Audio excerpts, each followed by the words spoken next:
quvnoq tabassum bilan rekordni bosdi. Obunachilarga yoqadigan mehribon, ovozi yorqin va biroz asabiy bo'lib, oz tinglovchilariga bugun u juda kam odam aytib ochishga jur'at eta olmaydigan joyni o'rganishini e'lon qildi. O'zbekistondagi tashlandiq qishloq afsonalarga burkanib, shu qadar qorong'i ediki, uning har bir ogohlantirishi uning har bir qadami bilan yanada balandroq aks-sado berayotgandek tuyulardi. Lekin uning hayoti hamisha noma'lum edi. U o'zining eng katta videosi bo'lishini, uning qarashlarini millionlab odamlarga yetkazishini istardi. Lekin uning oyoq kiyimi qishloq chetidagi yorilgan tosh arkni kesib o'tishi bilan havo uning ko'kragiga bosgan ko'rinmas qollardek qalinlashgandek bo'ldi. Bir paytlar zaif shamol butunlay to'xtadi va uning atrofida shu qadar chuqur sukunat cho'zilib ketdiki, go'yo uning o'ziga tegishli bo'lganini eshitgandek edi. Quloqiga shivirlab, kamera uchun yana bir tabassum qilgan bo'lsa-da, ich-ichidan orqaga qaytishni aytadigan chuqur instinktni his qildi. Lekin orqaga qaytish uning uchun hech qachon imkoniyat emas edi. Chunki u mazmun, kashfiyotlar, boshqa hech kim olishga jur'at eta olmagan tasvirlar uchun yashar edi. Shuning uchun u harakatda davom etar. Chang yo'lda har qadamda kulga o'xshagan mayda bulutlarni qo'zg'atib, ichkariga juda sekin oralib turganday tuyulardi. Uni tark etishni istamay, kamerani soqmoq bo'ylab oralgan g'ishtdan qurilgan uylarga qaratdi. Ularning har biri singan, ammo galati yaxlit, derazalari qora kozlardek bo'sh, eshiklari osilgan, ammo to'liq yiqilmagan. Go'yo qishloqning o'zi uning kirib kelishiga ochiq qolishni xohlagandek va bir eshik ichida uning chirogidan stol konturi ko'rinib turardi. Avvalroq qalinchang korpa boshqa bir voqeani aytib bergan bo'lsa-da, uzoq vaqt yo'qligini yillar bilan o'lchab bo'lmasdi. Lekin negadir stullar ag'darilmadi, kosalar yorilib ketmadi. Ochoq sovuq kuldan boshqa narsa bo'lmasa-da, tutun hidi havoga yopishib turardi.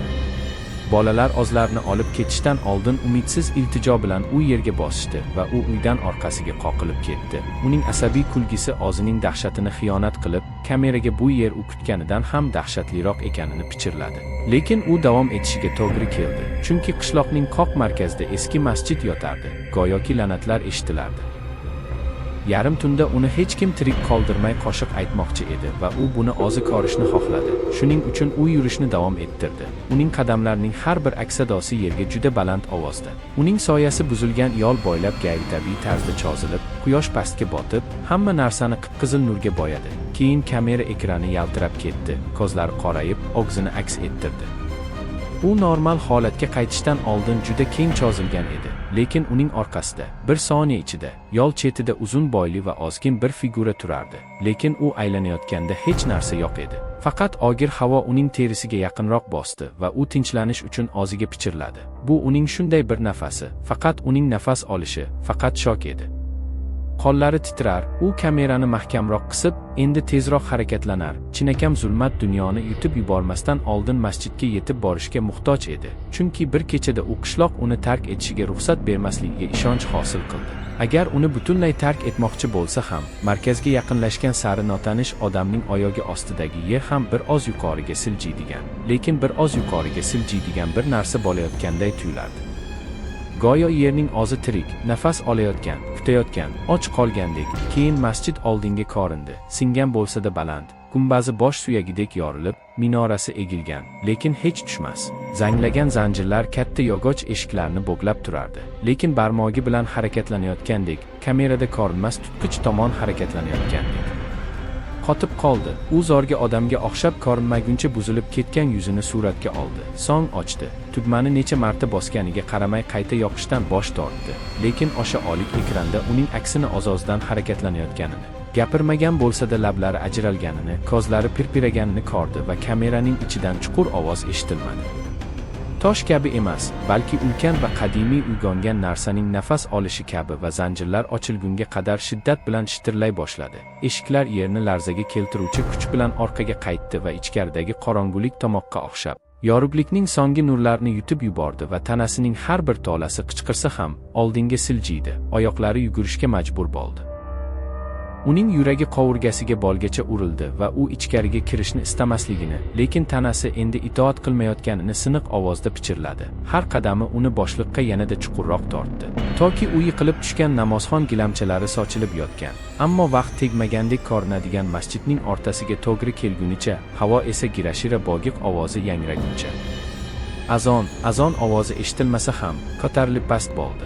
U boshini changallagancha, balandroq, juda baland edi. Oliklarning xori uni tovushsiz ovozga botirdi. Keyin soyalar yorug'likdan emas, balki ozozdan harakatlana boshladi. Devorlar bo'ylab sirgalib, poldan otib, oldin uni bosdi va chirqirdi. Shunday qattiq qichqirdiki, uning tomog'i yonib ketdi, lekin hech qanday tovush chiqmadi. Faqat jimlik, qishloq uning ovozini yutib yubordi. Uning qichqirigi son-sanoqsiz boshqalarni davo qilgan o'sha cheksiz ochlik bilan yutib yubordi va uning tanasi titrab, tizzalari bukilgach, nega hech kim qaytib kelmaganini, ularni oldirgani uchun emas, balki ularni oldirgani uchun emas, balki o'zi sorib olganini tushundi. Uning jimjitligining bir qismi edi va soyalar yopilganida, u korkorona o'zining yiqilgan kamerasiga qo'l cho'zdi. Barmoqlari uning sovuq metalliga tegdi va qorong'i uni butunlay bo'g'ib qo'yishidan oldin ekran yana jonlandi. Uning yuzini emas, balki son-sanoqsiz boshqalarning yuzlarini ko'rsatdi. Rangpar va burishdi. O'gizlari katta-katta qimirlar, ko'zlari katta va qo'rquv bilan aks etadi. Muzlab, shisha ichida cheksiz qichqirar, masjid tashqarisida esa eshiklar bombosh qishloq bo'ylab aks sado bergan momaqaldiroq bilan yopildi va yana bir bor sukunat hukm surdi. Buzilmagan, sabrli, abadiy. Keyingi qiziquvchan qalb ostonasidan otishini kutgan. Chunki qishloq hech qachon unutmadi, hech kimni kechirmadi va eng muhimi, hech qachon yovni tark etmadi. Uning qadam izlarini yashirib, go'yo u hech qachon u yerda bo'lmagandek, go'yo u hech qachon bo'lmagandek, faqat hozir O'zbekistonning la'nati qishlog'ining och devorlari ichida abadiy bor edi.